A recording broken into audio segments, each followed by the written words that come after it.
Hi investors, welcome to SOIC.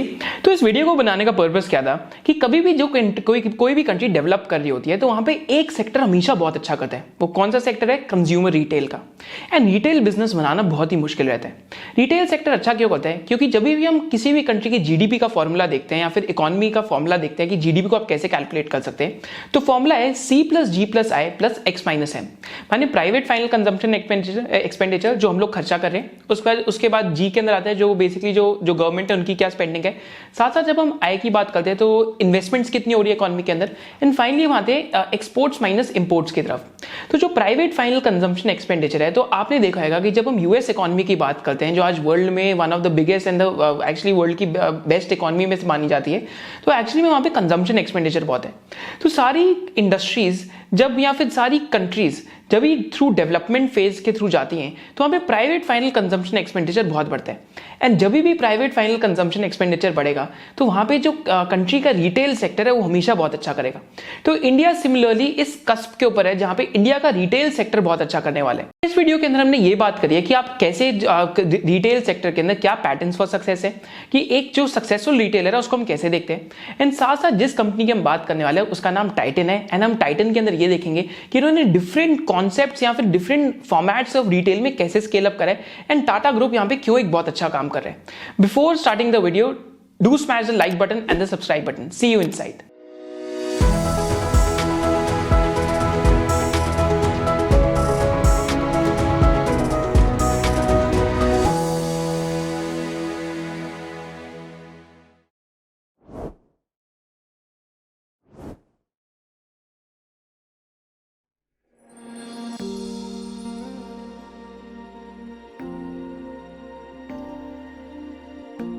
Video के अंदर हम एक बहुत इंटरेस्टिंग मेंटल मॉडल सीखेंगे जिसका नाम है इमर्जेंस। एंड इमर्जेंस का क्या मतलब है हम यहाँ पे कोटेशन रीड करके देखते हैं।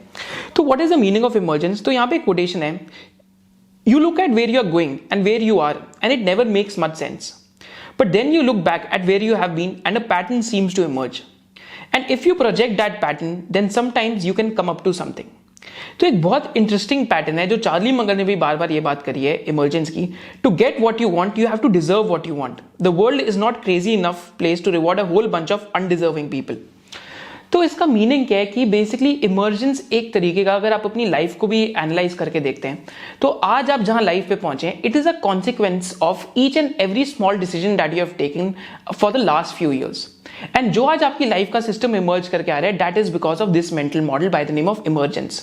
तो इमर्जेंस नेचर के अंदर कहां लगती है? अगर हम टर्माइट्स की बात करते हैं, या तो हिंदी में जिसको हम कहते हैं बेसिकली जो दीमक होती है उसकी अगर हम बात करते हैं, तो इंडिविजुअली एक टर्माइट एक सैंड का पीस भी या फिर एक मड का पीस भी शायद से लिफ्ट कर सकती है।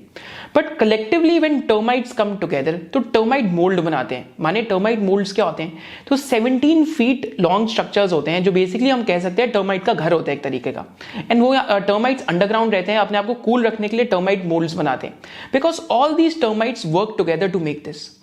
एंड एक एक करके जब वो स्पेक ऑफ मड लगाते हैं, एक एक करके जब वो बेसिकली वाटर को मूव करते हैं, तो एक्चुअली में जब एक टर्माइट ऐसा करे तब हमें पता नहीं लगता क्या हो रहा है, बट जब वो एक साथ आके सारे ऐसा कर रहे होते हैं, देन ये जो मेंटल मॉडल है इमर्जेंस का वो काम करता है। तो इस वीडियो के अंदर जब हम टाटा ग्रुप की बात करेंगे, then I will talk about कि यहाँ पे कैसे इमर्जेंस का मेंटल मॉडल काम कर रहा है। एग्जाम्पल इमर्जेंस का यहाँ पे और क्या है, अगर हम बर्कशायर हैथवे का लॉन्ग टर्म ट्रैक रिकॉर्ड देखते हैं तो यहाँ पे बर्कशायर हैथवे या वॉरेन बफेट का क्या यहाँ पे फ्रेमवर्क रहे कि वैल्यूएशंस के लिए वो बहुत ज्यादा डिसिप्लिन्ड है, अच्छे अच्छे बिजनेसेस खरीदते हैं and over a period of time businesses के ऊपर बैठते हैं। तो ये उनका सिस्टम है। तो ये सिस्टम वो एवरीडे फॉलो करते हैं। क्योंकि वो एवरीडे फॉलो करते हैं तो हमें पता नहीं लगता कि एवरीडे फॉलो हो रहा है, but over a period of time track record से something interesting starts emerging out. क्या इमर्ज करके आता है कि अगर आज हम बर्कशायर हैथवे का जो ट्रैक रिकॉर्ड है अगर हम उसको चेक करते हैं, तो बर्कशायर हैथवे का जो कंपाउंडेड एनुअल जो CAGR रिटर्न है वो 20.1% के आसपास है। तो लास्ट ऑलमोस्ट 1965 से ये जो compounded annual growth rate of return है 20.1% है, जो आज टोटल में 36,41,613% हो गए। तो मानिए अगर किसी ने वॉरेन बफेट के साथ ₹1 लगाया था तो उनका कितना अमाउंट बन जाता? 36,41,613 का। सो this is an example of emergence की जो आप डेली बेसिस पे कर रहे हैं, जो आप डेली बेसिस पे अपने अंदर हैबिट्स भी इनग्रेन कर रहे हैं, तो over a period of time that emerges into a system. This is why it is a very very very strong mental model. किसी भी बिजनेस का एनालिसिस करते हैं तो first question as a good investor आपको अपने आप से क्या पूछना चाहिए कि इस बिजनेस के अंदर टोटल एड्रेसेबल मार्केट क्या है, माने इंडस्ट्री का साइज ऑफ अपॉर्चुनिटी कितना है। तो मैंने आपसे बात करी थी C+G+I की बिगनिंग में प्लस X-M में। तो जब हम प्राइवेट फाइनल कंजम्पशन एक्सपेंडिचर की बात करते हैं तो कंज्यूमर्स का खर्चा ही क्या होता है, आपके और मेरे जैसे लोगों का खर्चा ही क्या है। सबसे सिंपल खर्चा है हमारा कि हम कंज्यूमर रिटेल पे खर्चा करेंगे। अगर आप मॉल में जाएंगे तो मॉल में जाके खर्चा करेंगे, अगर आप मार्केट में जाएंगे तो मार्केट में जाके खर्चा करेंगे। पर खर्चा करेंगे कहाँ? अगर आप ज़ारा की दुकान पे जाएंगे तो आप क्लोथ्स के ऊपर एक्सपेंडिचर करेंगे। अगर आप बेसिकली अगर आप डीमार्ट के ऊपर जाएंगे तो आप जो भी घर की फूड एंड ग्रोसरी आइटम्स हैं उनके ऊपर एक्सपेंडिचर करेंगे।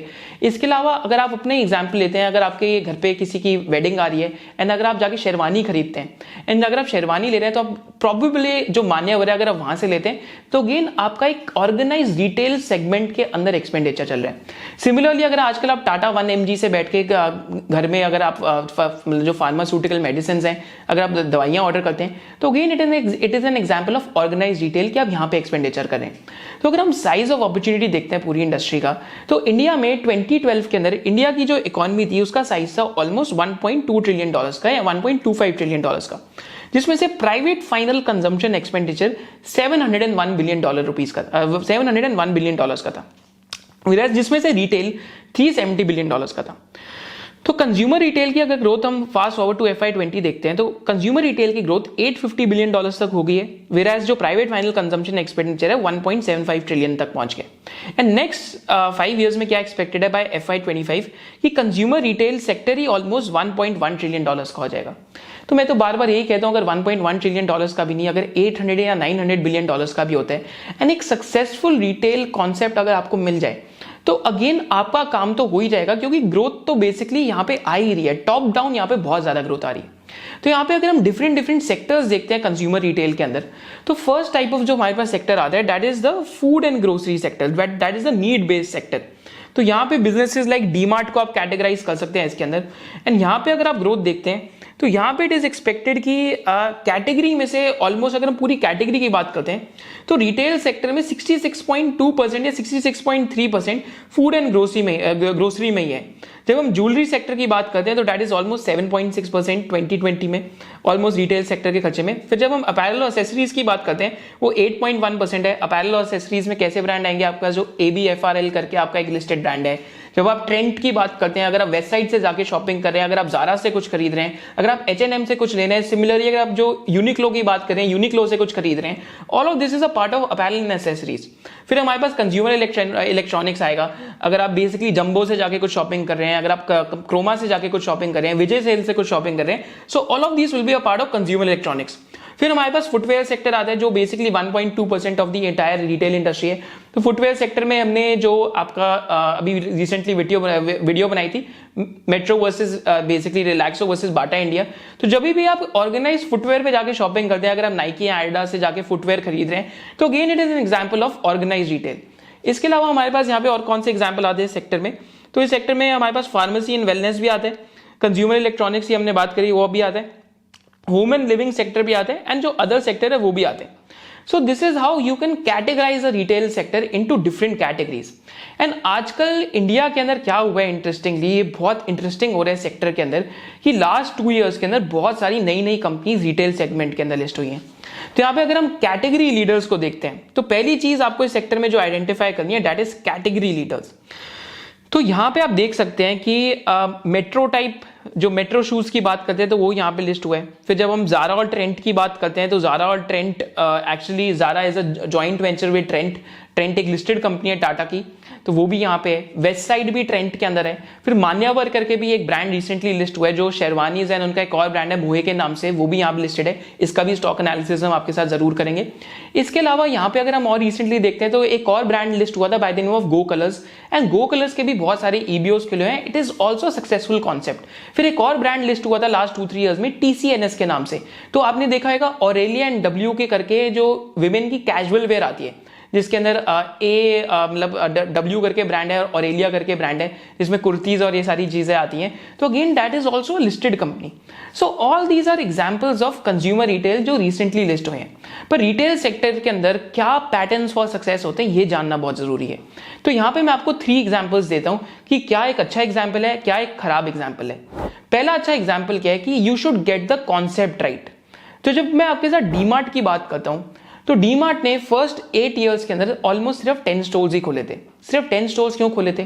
क्योंकि जो उनके फाउंडर एंड प्रमोटर हैं मिस्टर दमानी, तो दमानी खुद जाके स्टोर के अंदर असॉर्टमेंट देखते थे, असॉर्टमेंट माने कि मेरे को किस टाइप के प्रोडक्ट्स रखने एंड यहाँ पे मेरे को क्या क्या करना है।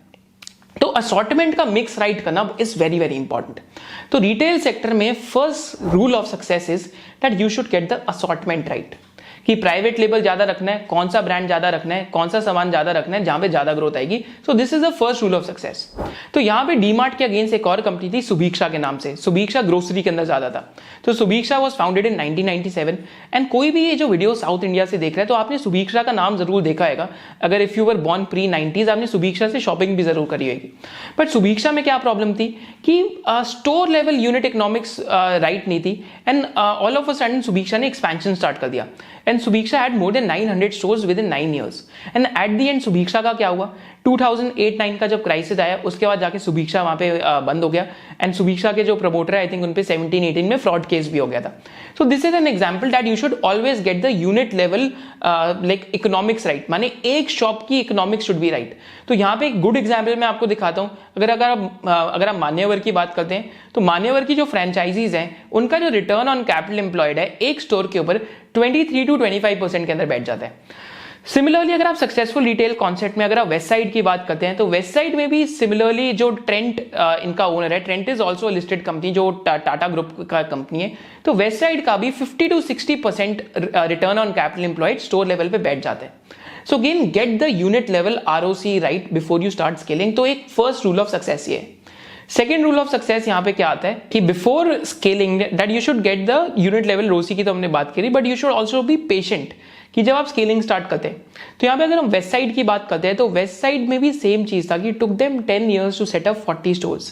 फिर जब आप पैंटलून्स का एग्जांपल देखते हैं तो पैंटलून्स ने तो एक ही दम स्टोर पे स्टोर लगाते गए। तो यहाँ पे एग्जांपल क्या है कि Westside took 10 years to open 40 stores, फिर पैंटलून्स ने एक ही दम ऑलमोस्ट 200 to 300 स्टोर्स लगा दिए। And this actually reflects in EBITDA पर स्क्वायर फीट, माने पर स्क्वायर फीट जो आपका कामकाजी मुनाफा है वो वेस्ट साइड का पैंटलून से मोर देन डबल है। तो इसका क्या मतलब रिफ्लेक्शन है कि बेसिकली वेस्ट साइड की स्टोर लेवल ROC बेटर है। फाइनली अगर हम यहाँ पे एक और एग्जांपल देखते हैं कि what leads to success within the retail business, तो एक्चुअली में जब इन सारी कंपनीज की हम बात करते हैं तो ये कंपनीज एक्चुअली जॉइंट वेंचर्स में भी बहुत एंटर करती हैं। तो अगर आप जॉइंट वेंचर्स के अंदर एंटर करके you can successfully scale the business.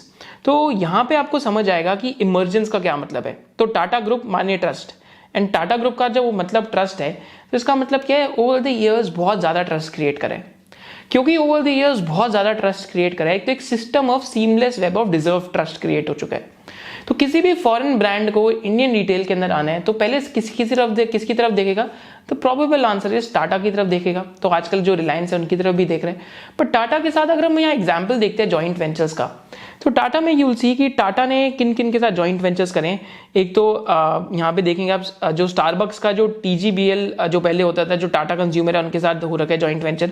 Zara का ट्रेंड के साथ हो रखा है, फिट फ्लॉप का भी हो रखा है मेट्रो के साथ, क्योंकि मेट्रो भी डिफरेंट ब्रांड्स को लाके स्केल कर पा रहे हैं। और जो यहाँ तक आपका क्रॉक्स है उनका भी मेट्रो ब्रांड्स के साथ हो रखा है। जो एक और लग्जरी पेन रिटेलर था मॉबलॉन्ग, उनका भी टाटा साथ हो रखा था। जो टॉमी हिलफिगर उनका भी टाटा साथ हो रखा है। टेस्को का भी टाटा के साथ ये जो जॉइंट वेंचर है यहाँ पे हो रखा है। And these are some of the categories which leads to retailer becoming successful. Patience चाहिए, getting the store level ROC right, and finally getting into joint ventures, and फिर आप उसको स्केल कर सकते हैं and the format should also be successful. तो यहाँ पे फाइनली एक हमने और चीज की जो बात कर सकते हैं कि डिसरप्शन प्रूफ कैटेगरी होनी चाहिए। तो टाटा का आज क्रोमा भी है, बट क्रोमा टाटा का आई थिंक आज एक कॉन्सेप्ट इतना ज्यादा हिट नहीं हुआ because it is a sector जहां पे डिसरप्शन बहुत हो सकती है। तो टाटा के पास एक और भी कंपनी थी bye the name of landmark, तो लैंडमार्क के भी उन्होंने स्टोर शट डाउन कर दिए क्योंकि यहाँ पे बहुत ज्यादा डिसरप्शन होगी। पर जो डिसरप्शन प्रूफ कहाँ रहते हैं, डिसरप्शन प्रूफ अगर हम सपोज करते हैं हम रिटेल के अंदर अगर आप ज्वेलरी लेने जा रहे हैं तो ज्वेलरी को ऑनलाइन काफी ज्यादा हाई वैल्यू टिकट को ऑर्डर करना मुश्किल रहता है। तो again it's a disruption proof sector. Secondly अगर हम यहाँ पे शेरवानीज की बात करते हैं या फिर अगर हम महंगी जो वेडिंग वेयर की बात करते हैं तो वेडिंग वेयर में भी अगर आप बिना ट्राई करे शेरवानी ऑनलाइन मंगा लेंगे तो again that is a problem because again वहां पे भी एक डिस्ट्रप्शन प्रूफ का एलिमेंट है कि आपको शॉप पे जाके ट्राई तो करना ही पड़ेगा। तो रिटेल के अंदर भी आपको ऐसे कॉन्सेप्ट्स देखने जो बहुत ज्यादा डिस्ट्रप्शन प्रूफ रहते हैं। एंड फाइनली अगर हम इन सारी डॉट्स को कनेक्ट करते हैं तो then we can find that what leads to a successful retailer. First thing is category leader होनी चाहिए company over a period of time. Second thing is कि डिफाइंड वैल्यू प्रोपोजिशन, कि अगर मैं प्योर गोल्ड या अगर मैं प्योर सोना लोगों को बेचना चाहता हूं तो मेरा वैल्यू प्रोपोजिशन डिफाइंड है। अगर मेट्रो ब्रांड्स अगर हाई वैल्यू प्रोडक्ट्स के अंदर जाना चाहते हैं तो वैल्यू प्रोपोजिशन डिफाइंड है, जो उनके ईबिटा मार्जिन में भी 30-32% आपको दिखेगा। मान्यवर अगर पूरे जो वेडिंग मार्केट में ऑर्गेनाइज प्लेयर इमर्ज करके आना चाहते हैं तो उनके जो ईबिटा मार्जिन है उनके अंदर भी दिखेगा 40 to 45% के बीच में। थर्ड थिंग इज कि आपके जॉइंट वेंचर सक्सेसफुल होने चाहिए। You should not have this mindset of leasing the joint venture partner. तो जारा के साथ जैसे टाटा ने करा, स्टारबक्स के साथ जैसे टाटा ने करा। सो again this is an example. Fourth thing is a large size of opportunity, कि हमें ऐसा रिटेलर चाहिए जहां पे साइज ऑफ अपॉर्चुनिटी ह्यूमंगस हो। Fifth thing is getting the store level ROC light, जैसे हमने वेस्ट साइड की बात करी, फिर हमने मान्यवर की बात करी थी। Six thing is financial discipline in expansion, की बैलेंस शीट के अंदर स्ट्रेंथ है। And final thing is creating the sub-segmentation of different brands to finally cater to a complete category. जैसे अगर आप आज टाइटन की बात करते हैं तो टाइटन में आपने देखा होगा कि वॉचेस के अंदर भी डिफरेंट ब्रांड्स हैं। सोनाटा भी एक ब्रांड है। फिर जो यंगस्टर्स हैं उनको केटर करने के लिए उन्होंने एक और ब्रांड बनाया by the name of fast track. Similarly जब आप तनिष्क की बात करते हैं तो तनिष्क में भी डिफरेंट ब्रांड की सेगमेंटेशन क्रिएट करी हुई है। तो कैरेट लेन को अक्वायर करा to cater the online market. फिर एक और उन्होंने ब्रांड बनाया by the name of Mia. फिर एक जो सुपर लग्जरी ब्रांड भी बनाया by the name of Zoya. And finally जो एक प्रीमियम ब्रांड भी है जिसका नाम है तनिष्क है। तो आप डिफरेंट सब सेगमेंटेशंस के अंदर आप आके कस्टमर को अटैक कर रहे हैं ताकि आप सारे सब सेगमेंटेशंस की मैक्सिमम वैल्यू डिराइव कर पाए। This is the power of sub segmentation when it comes to retail. Before going forward, अगर आपको भी ये सीखना है कि आप डिफरेंट सेक्टर्स को कैसे एनालाइज कर सकते हैं, उनका एक होलिस्टिक व्यू कैसे लेके आ सकते हैं कि क्या पैटर्न्स ऑफ सक्सेस है इस सेक्टर में, क्या पैटर्न ऑफ सक्सेस है इस सेक्टर में, तो एसओआईसी मेंबरशिप के अंदर हमने मोर देन 8 to 10 सेक्टर्स का एनालिसिस करा है। तो हमने बैंकिंग सेक्टर का भी एनालिसिस कर रखा है, हमने फार्मास्यूटिकल सेक्टर का भी कर रखा है, केमिकल सेक्टर का भी कर रखा है, रिसेंटली हॉस्पिटल सेक्टर का भी करा था। उसमें भी सिमिलरली हमने पैटर्न्स फॉर सक्सेस बताए थे कि पैटर्न्स फॉर सक्सेस क्या होते हैं। एंड 9 जुलाई को हम लोग जो एग्रोकेमिकल सेक्टर है उस पर भी कर रहे हैं, क्योंकि एग्रोकेमिकल सेक्टर में भी आप देखेंगे कि एक फॉर्मुलेटर होंगे जिनको सस्ता वैल्यूएशन मिलेगा। फिर एक ऐसी कंपनीज होंगी जो ग्लोबल डिस्ट्रीब्यूशन में होंगी जिनको थोड़ा महंगा वैल्यूएशन मिलेगा फॉर्मुलेटर से। फिर एक सीडीएमओ क्रैम्स बिजनेस होंगे एग्रोकेमिकल्स में, उनको बहुत ज्यादा महंगा वैल्यूएशन मिलेगा। फिर एक टेक्निकल ग्रेड्स या टेक्निकल इंग्रेडिएंट्स या एआई मैन्युफैक्चरर्स होंगे, उनको भी एक अच्छा वैल्यूएशन मिलेगा। तो हम ऐसे सब सेगमेंटेशन करके पूरी इंडस्ट्री को ग्राउंड लेवल आपको रिसर्च करना सिखाते हैं ताकि आप एक खुद एक basically purpose of SOIC is to make you an informed and an educated investor. So all these webinars are part of the SOIC membership. Apart from this, yesterday we also did a webinar on the Q4 results कि हर एक sector के results में आपको क्या देखना है। इसके साथ साथ जो SOIC का अकाउंटिंग कोर्स है, तो accounting course is a part of SOIC membership जिसमें एक नो नथिंग इन्वेस्टर को भी language of finance and language of accounting सिखाई जाती है, which is a language of business की किसी भी बिजनेस को एनालाइज करना है तो आप इसको कैसे सीख सकते हैं।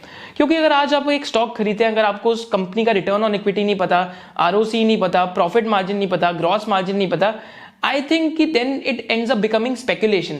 क्योंकि आपको कुछ चीजें तो पता ही होनी चाहिए, क्योंकि अगर आप प्रॉपर्टी लेने जाते हैं तो प्रॉपर्टी में आप 3-4 महीनों का भी जो ड्यू डिलिजेंस है वो कर लेते हैं, बट स्टॉक आपको सिर्फ बटन दबा के खरीदने तो आप 1 सेकंड में टिप पे ले लेते हैं। बट ये आपको लैंग्वेज ऑफ बिजनेस तो जरूर आनी चाहिए। Even the language of business is a part of SOIC membership along with how to value business की एट द एंड इसकी वैल्यू क्या है। तो वैल्यूएशन भी एक बहुत इंपॉर्टेंट कॉन्सेप्ट है जो एसओआईसी मेंबरशिप का पार्ट है। So all these things are part of the SOIC membership and the link to registration is given in the description below.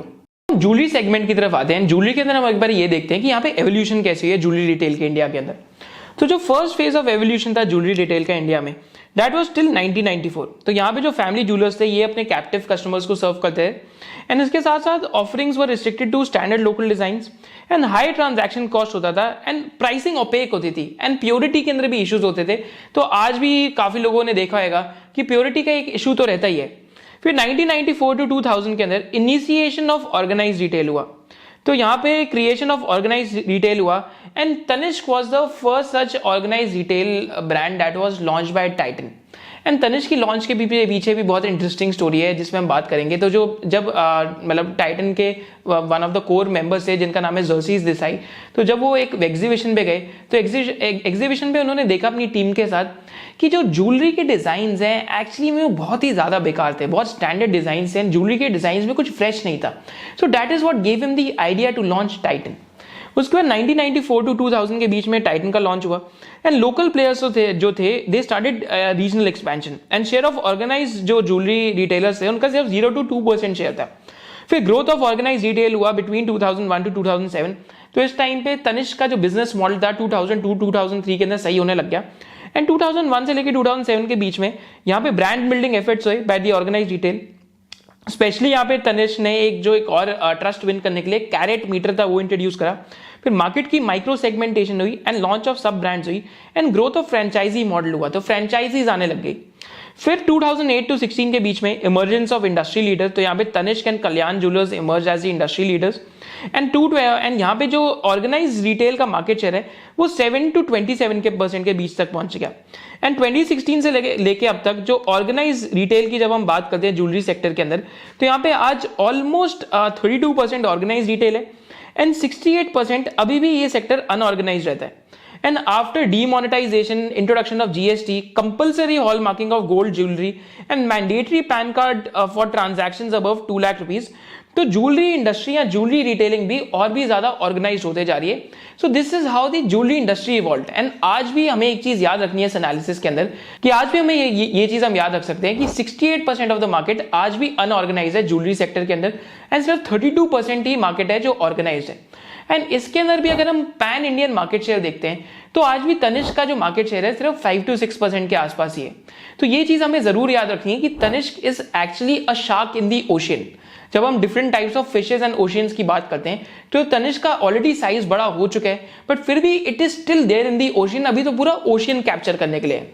Secondly, जब हम ऑर्गेनाइज ज्वेलरी रिटेल की बात करते हैं तो यहाँ पे एक और भी डिफरेंस है रीजन्स के अंदर। तो यहाँ पे एक बहुत इंटरेस्टिंग फैक्ट है जो मैंने आपको पोस्ट में भी बताया था यूट्यूब कम्युनिटी के, कि ऑन एन एवरेज जो सदर्न स्टेट्स है इंडिया के they make up 40% of Indian gold jewellery market while eastern states only account for 15%. So gross weight of gold worn by a bride in Kerala is more than double the weight of gold worn by a bride in Gujarat, signifying cultural differences. तो आप लोग भी मेरे को comment section में बताइए कि अगर आप केरला से हैं, अगर आप गुजरात से हैं, तो आपने क्या ये डिफरेंसेस ऑब्जर्व करे या नहीं करे। तो ये कल्चरल डिफरेंसेस, इंडिया की यही तो ब्यूटी है कि ये कल्चरल डिफरेंसेस रहते हैं। इस वजह से हर एक स्टेट में जाके इंडियननेस का बॉन्ड भी काफी क्रिएट होता है कि आप डिफरेंट स्टेट्स में जाके डिफरेंट कल्चर्स को आप एक्सपीरियंस करते हैं। एंड इंडिया में अगर हम नॉर्थ, साउथ, ईस्ट और वेस्ट के अंदर देखते हैं तो यहाँ पे मार्केट शेयर ज्वेलरी मार्केट का 20% नॉर्थ के अंदर है, साउथ के अंदर ऑलमोस्ट 40% ऑफ जो ज्वेलरी मार्केट है वो साउथ की है, वेस्ट के अंदर 25% है, ईस्ट के अंदर 15% के आसपास है। एंड नॉर्थ के अंदर इंपॉर्टेंट सेंटर्स जो जयपुर एंड न्यू दिल्ली है, ईस्ट में कोलकाता है, वेस्ट में मुंबई एंड अहमदाबाद है, साउथ के अंदर चेन्नई, हैदराबाद, कोचीन और बैंगलोर है। So this is how the market is divided. Further जब हम मार्केट का सेगमेंटेशन देखते हैं, हम ज्वेलरी मार्केट को और भी सेगमेंट करके देख सकते हैं। तो यहाँ पे दो टाइप्स ऑफ ज्वेलरी आती है, एक तो आपकी स्टैंडर्ड गोल्ड ज्वेलरी है, फिर एक आपकी आती है स्टडेड ज्वेलरी। तो स्टडेड ज्वेलरी के अंदर बेसिकली डायमंड के पीसेस या जेम्स के पीसेस भी होते हैं। एंड स्टडेड ज्वेलरी के अंदर एवरेज ग्रॉस मार्जिन अगर मेरा सिर्फ मैं कॉस्ट ऑफ रॉ मटेरियल को हटा के देखूं कि मैं कितना मार्जिन कमा रहा हूं, तो एवरेज ग्रोस मार्जिन आपका स्टडेड ज्वेलरी के अंदर 30 to 35% के बीच में। एवरेज स्टैंडर्ड गोल्ड ज्वेलरी के अंदर जो आपका ग्रॉस मार्जिन है दैट इज बिटवीन 10 to 15%। तो आपको हमेशा ये चीज याद रखनी है कि जो भी ऑर्गेनाइज्ड ज्वेलर्स हैं ये लोग हमेशा एक ही बात करेंगे कि we want to increase the mix of studded jewellery. ऐसा क्यों कहते हैं? क्योंकि जेम्स की जो पहचान होती है एंड जेम्स की जो वैल्यू होती है वो कस्टमर्स के लिए करना थोड़ा मुश्किल रहता है, व्हेयरएज गोल्ड की जो वैल्यूएशन है वो करना काफी ज्यादा इजी रहता है। So this is the difference. And अगर हम परसेंटेज वाइज देखते हैं तो जो ज्वेलरी का वेडिंग रिलेटेड वेयर है आज वो 60% ऑफ द मार्केट है। तो यहाँ पे 22 कैरेट एंड 18 कैरेट की ज्वेलरी होती है। डेली वेयर में 30% ऑफ द मार्केट है। फैशन वेयर में ऑलमोस्ट 10% के, जहां पे 18 कैरेट टू 14 कैरेट की भी यूज हो जाती है, बट डेली वेयर में 22 कैरेट टू 18 कैरेट के बीच में। So this is how we can sub segment the jewellery market. And jewellery market में और भी एक सब सेगमेंटेशन आप कर सकते हैं रिटेल सेक्टर में, कि एक्चुअली में 4 टाइप्स ऑफ ज्वेलर्स हैं। पहला टाइप ऑफ ज्वेलर कौन है, which is started by the corporate groups and pan India level पे। तो यहाँ पे जब हम तनिष्क की बात करते हैं तो दैट इज एन एग्जाम्पल। तो यहाँ पे एक टाइम पे रिलायंस जूल्स भी आता था, बट जो रिलायंस का कॉन्सेप्ट था सक्सीड नहीं कर पाया, इस वजह से उसको स्केल डाउन करके बंद कर दिया, तो आज हम उसके बारे में सुनते नहीं है। सेकंड है फिर जो लोकल एंटरप्रेन्योर्स है धीरे धीरे करके वो पैन इंडियन प्लेयर्स मिले, तो यहाँ पे Kalyan jewellers is an example of the same. फिर जो थर्ड टाइप ऑफ जब जो जूलर्स आते हैं अगर हम उनकी बात करें, so third category of jewellers are those जो लोकल जूलर्स हैं, जो रिटेल फुटप्रिंट्स बना रहे हैं। जैसे यहाँ पे मेरा एक फ्रेंड है, उसकी आई थिंक आज मतलब दिल्ली रीजन एंड जो जयपुर का रीजन है वहाँ पे 6-7 शॉप्स हो गई हैं, तो he is an example of the same कि वो एक लोकल जूलर है और एक रीजनल फुटप्रिंट बना रहे हैं। एंड जो फाइनल कैटेगरी के जूलर हैं those are the online jewellers. तो यहाँ पे ऑनलाइन जो ज्वेलरी शॉपिंग होती है यहाँ पे गोल्ड ज्वेलरी की through online players like CaratLane and Bluestone, so these are the 4 types of jewellers. तो अब हम बात करते हैं कि तनिष्क स्टार्ट कैसे हुआ है, एंड टाइटन के एनालिसिस में मैं तनिष्क के ऊपर बहुत ज्यादा स्ट्रेस करूंगा क्योंकि तनिष्क आज 86 to 88% of profit after tax है।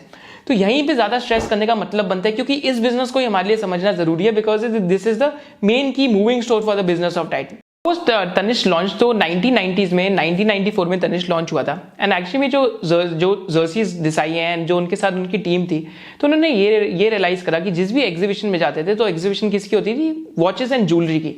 तो इस वजह से उनके दिमाग में आइडिया आया कि हम ज्वेलरी भी लॉन्च कर सकते हैं, एंड जिस भी इंडियन एग्जीबिशन पे जाते थे उन्होंने ऑब्जर्व करा कि ज्वेलरी के डिजाइन इतने अच्छे नहीं थे। बट एक्चुअली जब तनिष्क लॉन्च हुआ था तो हमने यहाँ पे रिसेंटली बुक भी पढ़ी थी, Titan the making of a consumer giant. तो इस बुक में ये भी लिखा था कि तनिष्क के लॉन्च में इतना ज्यादा मार्केट के ऊपर इन्होंने रिसर्च नहीं करा।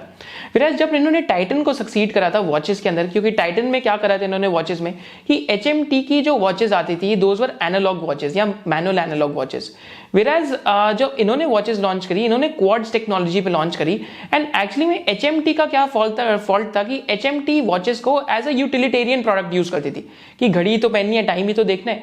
Whereas टाइटन ने उस टाइम पे वॉचेस को एक फैशन स्टेटमेंट बनाया, एंड उन्होंने देखा कि एक यंग एंड ग्रोइंग इंडिया को watches will be won as a fashion statement. And उस टाइम पे जो स्विस वॉचेस थी, जैसे स्वॉच का एग्जांपल हो गया, तो स्वॉच का भी ट्रेंड बहुत ज्यादा कैरी ऑन कर रहा था। इस वजह से इन्होंने टाइटन को एक HMT से डिफरेंशिएट करने के लिए उस वाइट स्पेस को अटैक करा जिसको HMT फुलफिल नहीं कर पाया, and this actually led to the death of HMT eventually. HMT की आज भी वॉचेस आती है, बट टाइटन ने उस टाइम पे इस वजह से टाइटन नंबर 1 प्लेयर बन गया था, एंड उनको ऑलमोस्ट 8 years लगे सिर्फ लाइसेंस लेने के लिए टाइटन वॉचेस बनाने के लिए। तो दिस जस्ट शोज अस कि टाटा ग्रुप में पेशेंस भी बहुत ज्यादा है। पर जब हम तनिष्क की बात करते हैं तो तनिष्क की जब मार्केट रिसर्च इन्होंने करी तो मार्केट रिसर्च के अंदर इन्होंने बहुत ज्यादा मेहनत नहीं करी, एंड 18 कैरेट की गोल्ड के हिसाब से इन्होंने उस टाइम पे ज्वेलरी लॉन्च करी। अब इंडिया के अंदर ज्वेलरी सिर्फ 2 रीजन से खरीदी जाती है। पहला रीजन क्या है ज्वेलरी खरीदने का, कि वेडिंग है या फिर जो डेली वेयर है, इन सारी चीजों के लिए। बट जो सेकंड मेन रीजन है ज्वेलरी खरीदने का, दैट इज एन इन्वेस्टमेंट, कि आप इन्वेस्टमेंट के तौर पे गोल्ड ज्वेलरी को खरीदते हैं। आपने देखा होगा कि अगर आपके फैमिली में अगर कोई आपकी जैसे अगर मदर आपकी हाउस वाइफ है, या तो अगर आपकी मदर बहुत ज्यादा गोल्ड में बिलीव करती हैं, तो उनका यहाँ पे ज्वेलरी में इन्वेस्टमेंट बहुत होएगा। तो similarly this was the second reason. पर 18 कैरेट गोल्ड उतना ज्यादा प्योर नहीं होता as compare to 22 carat gold जिसका इंडिया के अंदर ट्रेंड था। तो इस वजह से तनिष्क जब इनिशियली लॉन्च हुआ था 1994 के बाद टिल 1998 1997 1998 तक ये कंपनी स्ट्रगल कर रही थी। 1996 और 1997 की एनुअल रिपोर्ट में अपनी मिस्टेक भी एडमिट करी कि while Tanishq jewellery had drawn praise and evoked a very favorable reaction among consumers, the fact that our collection was initially confined to only 18 karat gold jewelry, mostly gem set, proved to be a limiting factor in the attainment of volume objectives. Work therefore commenced in right earnest on the creation of a new collection of 22 karat gold jewelry based on traditional Indian design themes. Tanishq 22 carat collection has been launched recently and has evoked the most enthusiastic and indeed very gratifying response. तो यहाँ पे 1996 और 1997 के अंदर course correction हुई। तो यहाँ पे तनिष्क लॉन्च करने का यहाँ पे पर्पस क्या था, यहाँ पे की ऑब्जेक्टिव क्या था और कौन सी वाइट स्पेस को ये मार्केट के अंदर टारगेट कर रहे थे।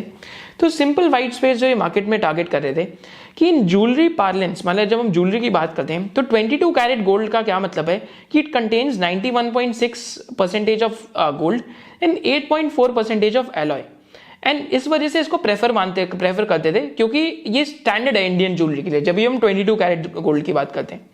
पर in absence of hall marking, उस टाइम पे हॉल मार्किंग नहीं थी 90s के अंदर, मेनी ज्वेलर्स जो फैमिली ज्वेलर्स थे वो कस्टमर्स को डिफ्रॉड करते थे लोअर प्योरिटी गोल्ड बेच के, और बोलते ये थे कि हमने 22 कैरेट का आपको गोल्ड सेल करा है। तो इसकी वजह से क्या होता था कि कंज्यूमर्स का जो एक ट्रस्ट था वो भी बहुत मूव होता था। बट कंज्यूमर्स को ये बताएगा कौन कि आपकी ज्वेलरी एक्चुअली 22 कैरेट नहीं 18 या 19 कैरेट है। तो यहाँ पे टाइटन ने 2002 के अंदर एक मार्केटिंग अचीवमेंट करी एंड आज ये बहुत सारे बिजनेस स्कूल्स के अंदर केस स्टडी बन चुकी है, जो मैं आपको यहाँ पे SOIC के वीडियो में बता रहा हूँ। तो ये क्या केस स्टडी थी कि यहाँ पे एक टूल था by the name of carat meter. तो ये बेजल के अंदर एक एग्जीबिशन में घूम रहे थे, इन्होंने वहां पे रिकग्नाइज करा कि एक्चुअली में ये एक कैरेट मीटर के थ्रू आप गोल्ड की प्योरिटी बता सकते हैं। तो यहाँ पे हम एक छोटी सी एडवर्टीजमेंट देखते हैं। हेलो मैम, ये मिसेस सेन है। कुछ टाइम पहले अपने ही किसी ज्वेलर से खरीदा हुआ गोल्ड एक्सचेंज कराने यहाँ आई। एज यूजुअल गोल्ड की प्योरिटी चेक करने के लिए मैंने उसे हमारे कैरेट मीटर में डाल दिया। 22 कैरेट का गोल्ड 18 का निकला। अरे एक भी कैरेट कम पड़ जाए तो कितना नुकसान होता है पता है? पर उन्होंने कुछ नहीं कहा, गोल्ड एक्सचेंज किया और चुपचाप चली गई। मुझे तो लगा कि अब वो लाइफ में कभी गोल्ड खरीदेंगे ही नहीं, पर ऐसा नहीं हुआ। अब वो अक्सर यहाँ आती हैं। तो आप भी आइए तनिष्क, क्योंकि हम जानते हैं कि ये बातें आपके लिए कितने मायने रखती हैं। तो इस एडवर्टीजमेंट का क्या मतलब था कि एक कैरेट मीटर 12 लाख रुपीस का था एंड उस टाइम पे 14 कैरेट मीटर लेके आए एंड इन्होंने वहां पे ये स्कीम लॉन्च करी कि आप आके अपना गोल्ड चेक करवा सकते हैं। तो लोगों ने आके अपना गोल्ड चेक करवाया। तो जैसे गोल्ड चेक होता था तो देखा जो फैमिली ज्वेलर है उसने ऑलमोस्ट 17 कैरेट का बेचा, 18 कैरेट का बेचा या 19 कैरेट का बेचा और क्या बोला कि 22 कैरेट का गोल्ड था। तो इस वजह से एक मिसट्रस्ट बहुत ज्यादा क्रिएट होने लग गया एंड कस्टमर्स को पता लगने लग गया कि हमको इम्प्योर गोल्ड बेचा है। पर 1 ईयर के लिए टाइटन ने जब ये स्कीम लॉन्च करी तो वहां पे कोई सक्सेस नहीं उनको, क्योंकि उन्होंने ये तो प्रॉब्लम्स तो बता दी कंज्यूमर को बट उसका सोल्यूशन नहीं बताया।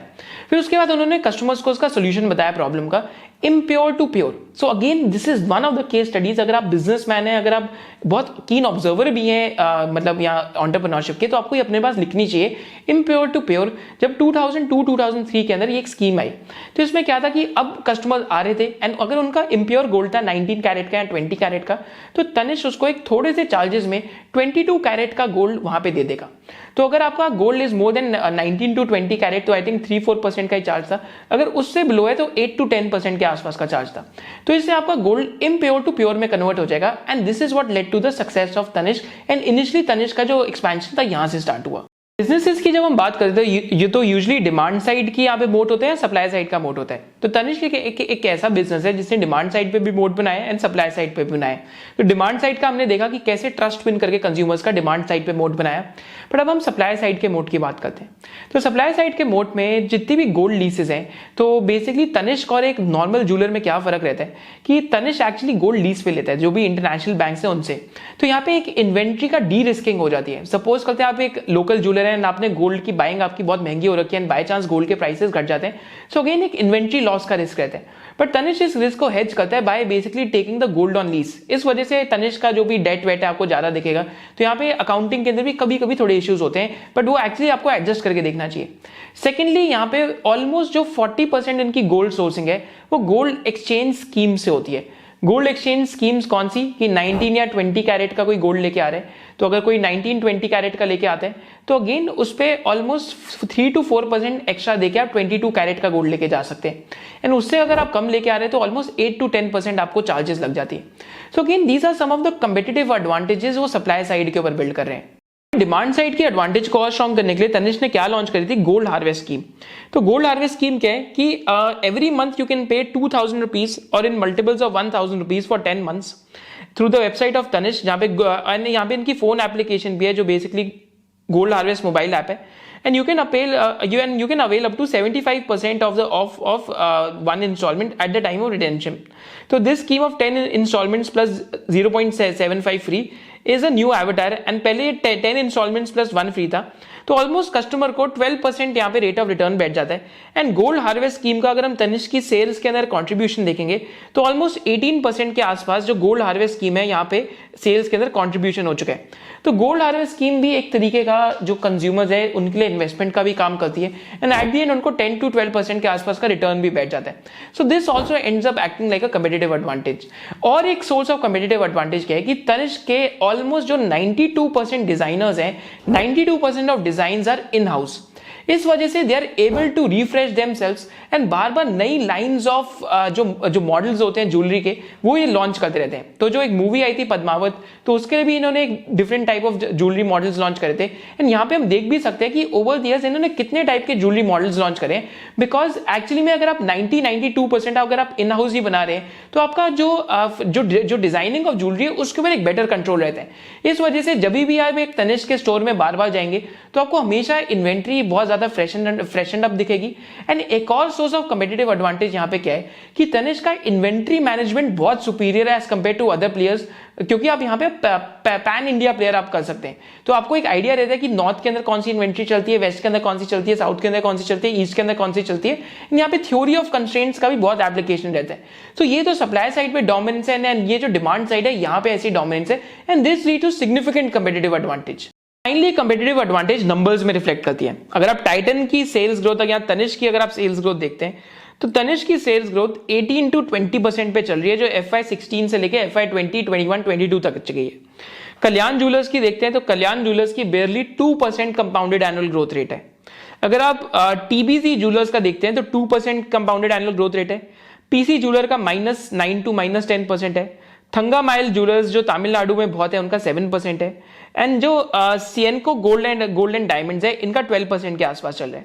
सो again as compare to your competitors you are the fastest growing, जो आपके supply side mode and demand side mode से हमें पता लग रहा है कि एक कमोडिटाइज बिजनेस है ज्वेलरी रिटेलिंग को कि आप कैसे खास बना सकते हैं। 2016 के अंदर तनिष्क ने एक बहुत इंपॉर्टेंट चीज करी, तो तनिष्क ने अपने जो मेकिंग चार्जेस थे वो रिड्यूस कर दिए। तो मेकिंग चार्जेस क्यों रिड्यूस करे, क्योंकि तनिष्क को उससे पहले सिर्फ एक प्रीमियम अप क्लास ज्वेलर माना जाता था। तो मेकिंग चार्जेस रिड्यूस करके जो अनऑर्गेनाइज सेक्टर है या फिर जो और भी लिस्टेड प्लेयर्स हैं उनके साथ अपना ये जो गैप ऑफ मेकिंग चार्जेस है वो क्लोज करना चाहते थे। तो यहाँ पे हम एक एग्जाम्पल भी देख सकते हैं कि अगर 2013 के अंदर अगर आपको तनिष्क से बेसिकली अगर आपको मेकिंग चार्जेस देखते तो making charges percentage of gold Tanishq पे 13.9% थे, TBC पे 12.8% थे, अनऑर्गेनाइज सेक्टर पे 8.4% थे। तो यहाँ पे अगर आप 32 ग्रामेज का कोई भी आप वो लेते एंड 22 कैरेट हॉलमार्क गोल्ड लेते तो आपको तनिष्क पे सब कुछ मेकिंग चार्जेस वार्जेस के बाद टोटल परचेज कॉस्ट 1,11,000 का पड़ता, TBC पे 98,922 का पड़ता एंड अनऑर्गेनाइज सेक्टर पे 84,303 रुपीज का पड़ता।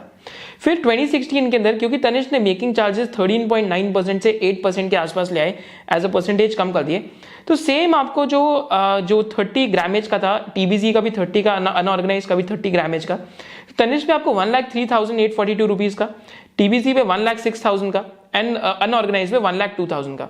फाइनली FY19 के अंदर तो यहाँ पे हम चेक कर सकते हैं, एक्चुअली FY16 में गोल्ड प्राइसेस में वॉलिटिलिटी थी, तो तनिष्क पे 1,12,000 का, अगेन 8% इन्होंने जो मेकिंग चार्जेस है घटा दिए।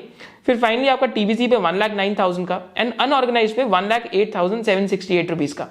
तो over a period of time Tanishq ने अपने जो मेकिंग चार्जेस है रिड्यूस करें। अब यहाँ पे क्या हो रहा है कि हॉल मार्किंग कंपलसरी हो रही है कि आपका गोल्ड 22 कैरेट है तो उसको हॉल मार्क्ड होना चाहिए। इससे क्या फायदा हो सकता है तनिष्क को कि एक्चुअली में तनिष्क का जो भी प्रोडक्ट था या जो अनऑर्गेनाइज सेक्टर था, तो अगर अनऑर्गेनाइज सेक्टर में लोग 20 कैरेट का गोल्ड बेच रहे थे तो that 2 carat represents almost 8% of value. तो यहाँ कॉन कॉल पे इस कॉन्सेप्ट को आराम से समझिए कि हॉल मार्किंग से एक्चुअली तनिष्क का जो कम्पिटिटिव एडवांटेज है और भी इंक्रीज हो सकता है, क्योंकि जो अनऑर्गेनाइज सेक्टर है उनका जो सारा प्रॉफिटेबिलिटी था ये 8 से 9% की वैल्यू में था। तो ये सारा प्रॉफिटेबिलिटी गैप यहाँ पे ब्रिज हो जाएगा अगर वो हॉल मार्किंग करते हैं। और हॉल मार्किंग के करने से क्या होगा कि फिर उनके भी जो कॉस्ट है प्रोडक्ट का वो भी बढ़ जाएगा, तो वो तनिष्क के लेवल के आसपास का आ जाएगा। तो यहाँ पे अगर तनिष्क के लेवल के आसपास का प्रोडक्ट आ गया एंड तनिष्क के पास और भी बेटर डिजाइन है, तो this will actually end up improving the competitive positioning of Tanishq, अगर हॉल मार्किंग एकदम कंपलसरी हो जाती है जो गवर्नमेंट ने बोला भी है। तो ये कई लोग इस कॉन्सेप्ट को समझ नहीं पा रहे। I will request them to read the Q4 financial year 22 con call, जिसमें इस क्वेश्चन को अच्छे से एड्रेस करें। इसके अलावा जब हम तनिष्क की बात करते हैं, तनिष्क के जो रेवेन्यूज है अगर हम उनकी बात करते हैं, तो रेवेन्यूज के अंदर आप देख सकते हैं कि ऑलमोस्ट लास्ट 4 to 5 ईयर्स में 13,036 करोड़ से रेवेन्यू आज तनिष्क का 23,268 करोड़ तक आ गया। Whereas अगर हम EBIT ग्रोथ देखते हैं, that is earnings before interest and taxes की ग्रोथ, तो माने 1,504 करोड़ से EBIT आज ऑलमोस्ट 3,040 करोड़ का हो गया, तो माने EBIT भी यहाँ पे डबल हो गया। This is why when it comes to consistent compounders या ये जो पूरा कैटेगरी आता है, तो तनिष्क यहाँ पे टाइटन का बिजनेस मेरे को बहुत ही इंटरेस्टिंग लगता है, क्योंकि कैटेगरी एकदम एक ही दम कैटेगरी लीडर है, सेकंड या थर्ड कोई प्लेयर भी इनके साथ इतना ज्यादा कंपीट नहीं कर रहा। And this reminds me of page industries का जो डोमिनेंस इनरवेयर सेगमेंट में है, सिमिलरली तनिष्क का ये जो डोमिनेंस है ज्वेलरी सेगमेंट में। इसके बाद तनिष्क ने यहाँ पे कैरेट लेन करके एक जो ऑनलाइन ज्वेलर है उसके अंदर इन्वेस्टमेंट करी, एंड कैरेट लेन के भी इन्होंने बहुत सारे स्टोर्स खोले। तो over a period of time तो FY17 में कैरेट लेन के 16 स्टोर्स थे, एंड जो नेट सेल्स वैल्यू 179 करोड़ की थी। FY22 में नेट सेल्स वैल्यू 1256 करोड़ की होगी, एंड नंबर ऑफ स्टोर्स भी 137 हो गए हैं। जो FY23 में ये एक्सपेक्ट कि नंबर ऑफ स्टोर्स 227 हो जाएंगे, and they expect net sales value to go to 2146 crore, and EBIT margin FY22 में 4% हो गया, एंड दे आर प्रोजेक्टिंग, मैं नहीं कर रहा प्रोजेक्ट, टाइटन खुद ही अपनी प्रेजेंटेशन पे प्रोजेक्ट करे कि EBIT margin will go somewhere close to 7%। तो ये तो टाइटन का जो ज्वेलरी बिजनेस है इसके बारे में ये सब था। इसके अलावा टाइटन के अंदर और भी बिजनेसेस हैं।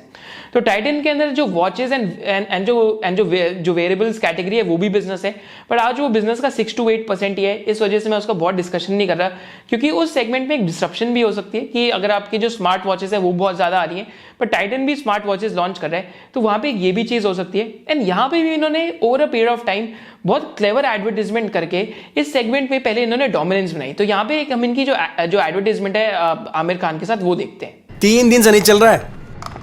गिफ्ट दिया था मेरे बेटे ने, कितनी बार फोन करना पड़ा। आप लोग ना कंप्लेंट को सीरियसली नहीं लेते। Don't worry, sir.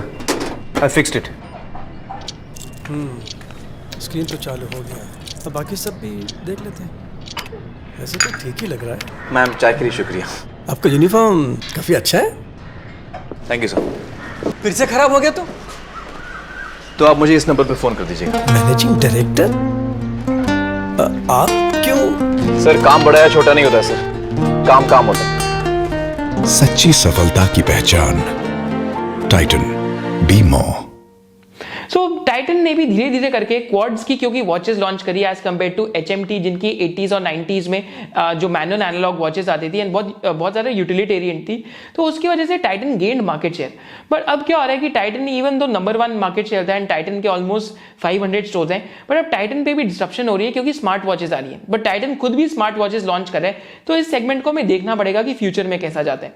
सेकेंड यहाँ पे जो इनका की सेगमेंट है वो है फास्ट ट्रैक का। तो फास्ट ट्रैक में ये बेसिकली सन ग्लासेस हो गई, सन ग्लासेस के अलावा जो बेसिकली वॉचेस होगी, वॉचेस के अलावा फास्ट ट्रैक के अंदर जो बैग्स भी ये लॉन्च करें। तो फास्ट ट्रैक एक्चुअली जो यंग कंज्यूमर्स है उनको ये ब्रांड सेगमेंट जो उनको ये सेगमेंट टारगेट कर रहे हैं, and this was why fast track was introduced. And fast track भी इनका एक सक्सेसफुल कॉन्सेप्ट था कि सन ग्लासेस एंड ये जो बेसिकली जो आपके स्पेक्टिकल्स हैं उसमें भी फास्ट ट्रैक का बहुत यूसेज होने लग गया। एंड यहाँ पे हम देख सकते हैं कि आज फास्ट ट्रैक के कितने स्टोर्स हैं, क्या परसेंटेज ऑफ सेल्स को कंट्रीब्यूट कर रहे हैं। फिर एक और हम इनके सेगमेंट की तरफ आते हैं जो एक नया इंक्यूबेशन सेगमेंट है। तो अगेन मैं इन सेगमेंट्स की ऐसे क्यों बात कर रहा हूँ, क्योंकि ये ऑप्शनैलिटीज हैं, अगर स्केल करके तो बहुत मोटा ऊपर अच्छा कर सकती हैं।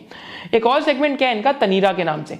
तो तनीरा क्या है, यहाँ पे एथिकल जो बेसिकली एथनिकल साड़ीज हैं या जो एथनिक वेयर है, एथनिक वेयर के लिए सेगमेंट है। तो अगेन यहाँ पे साड़ीज लॉन्च कर रहे हैं, एंड यहाँ पे अगेन एक अनऑर्गेनाइज्ड मार्केट है जिसको ऑर्गेनाइज बनाने की ट्राई कर रहे हैं through the launch of तनीरा।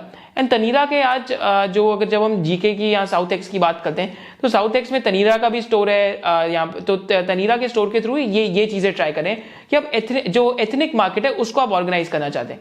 Finally यहाँ पे जो इनका मोस्ट इंटरेस्टिंग फोरे है और जो मोस्ट इंटरेस्टिंग ऑप्शनैलिटी है, that is of Titan eyewear. And जब हम टाइटन आईवेयर की बात करते हैं तो यहाँ पे इनकी 806 करोड़ की सेल है, एंड ईबिट यहाँ पे 47 करोड़ का हुआ है। इन साथ साथ टाइटन आई केयर में मार्च 21 में इनके 608 स्टोर्स थे, तो मार्च 23 तक ये 1000 स्टोर्स तक लेके जाना चाहते हैं। खुद की ही ये इन्वेस्टर प्रेजेंटेशन में मान रहे हैं कि शायद से 40% टॉप लाइन ग्रोथ एंड 50% जो ईबिट की ग्रोथ है यहाँ पे ये आ सकती है। सो अगेन टाइटन आई केयर भी एक इंटरेस्टिंग ऑप्शनैलिटी है, बिकॉज टाइटन जब आई केयर सेगमेंट की भी देखते हैं तो आज सिर्फ 20% मार्केट ऑर्गेनाइज है, 80% मार्केट अनऑर्गेनाइज है। तो फाइनली जब हम टाइटन के सारे बिजनेसेस को जोड़ते हैं और हम सारे बिजनेसेस का टॉप लाइन कंट्रीब्यूशन देखते हैं, so then we get to know कि 82% जो कंट्रीब्यूशन है पूरे बिजनेस में, दैट कम्स फ्रॉम तनिष्क, जो हमने ज्वेलरी की बात करी। वेराज जब हम वॉचेस एंड वेरेबल्स की बात करते हैं वो 8% ही कंट्रीब्यूट करते हैं। आई केयर सिर्फ 2% कॉन्ट्रीब्यूट करते हैं एंड बाकी जो 2% है that belongs to the other category. Other category में जब तनीरा हो गया, तनीरा के साथ साथ जो एक स्किन करके इनका ब्रांड है, तो स्किन बेसिकली जो आपके जो परफ्यूम्स हैं उनके अंदर वो ब्रांड है। So this is the entire category and these are the different brands which are present. तो अब हम बात करते हैं कि यहाँ पे ग्रोथ कैसे आ सकती है and thesis and anti thesis की तरफ चलते हैं। पहले यहाँ पे थीसिस पॉइंटर्स देखते हैं कि टाइटन के अंदर क्या आते हैं। तो यहाँ पे अगर हम इनके ब्रांड्स का या फिर अगर इनके प्रोडक्ट पोर्टफोलियो का मार्जिन देखते हैं, तो यहाँ पे जो मार्जिन प्रेडिक्टेबिलिटी एंड स्केल इनका सबसे ज्यादा तनिष्क के बिजनेस के अंदर है, उसके बाद वॉचेस एंड वेरिएबल्स में, फाइनली आई केयर के अंदर है। तो हम सीधा तनिष्क से स्टार्ट करेंगे जब हम थीसिस की बात करें। तो तनिष्क के अंदर क्या है यहाँ पे कि तनिष्क के अंदर यहाँ पे आज इनके क्या ग्रोथ ट्रिगर्स हैं ये बात करते हैं। तो पहले रिटेल एक्सपेंशन का, कि अगर आज तनिष्क के ऑलमोस्ट 389 स्टोर्स के आसपास के हैं, so basically they are targeting कि यहाँ पे जो स्टोर काउंट है तनिष्क का वो ऑलमोस्ट यहाँ से डबल कर दें।